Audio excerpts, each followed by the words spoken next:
Hi, I'm Tony Staunton, Irish bartender out of Chicago. After years of drinking, I decided to take a year off. So as I begin my journey, I decided to ask fellow bartenders what they do to stay healthy and avoid the industry hazards of the bar business. Welcome to Wide Awake 52.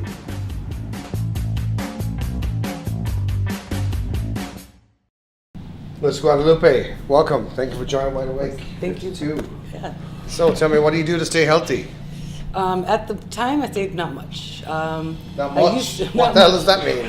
That means after work, I'm getting to the point where I'm sore, and it feels like a workout on its own. Everyone's going to see this, so. Oh yeah. So we're gonna at this time next year, we're gonna sit down and we're gonna talk about what you did for the whole year, right? Yeah. All right, cool. What would you consider the work hazards of the bar business? I would say kind of being on a different schedule is, your family and most of your friends outside of coworkers. It kind of becomes its own world. So what do you think about what's going on right now with mental health classes and stuff like that at conventions such as Tales and so on? It opens up that dialogue, so you can even you can get a partner in crime that wants to do that too. It's not just you on your own trying to be healthy and getting made fun of. It's a lot more supportive environment. It's getting through, or are we kind of just more? Are we just going around in circles? It's starting to. Because I think that the bartender is like the court jester, yeah, or it's an entertainer. Like when you stand behind the bar, you're on stage.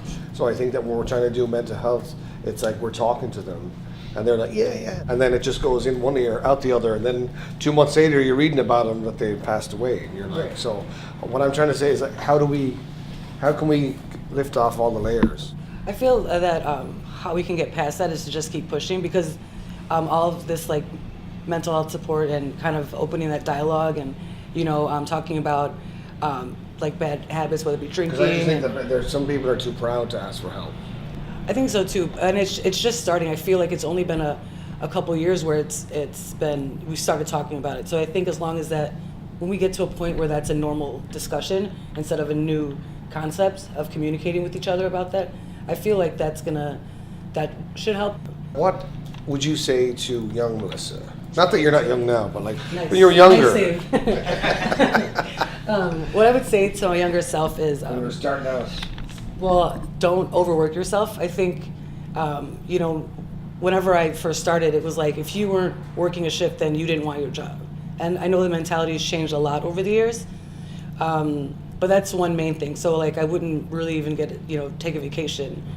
So I kind of fell into that where I felt like if I wasn't working all the time, I wasn't doing my job. Also, save money.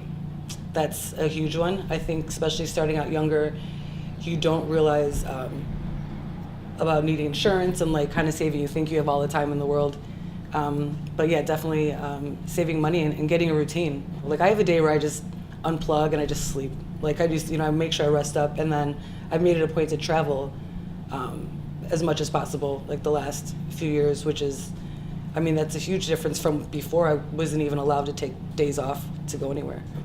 Melissa Guadalupe, thank you so much. Thanks for having me. Cheers.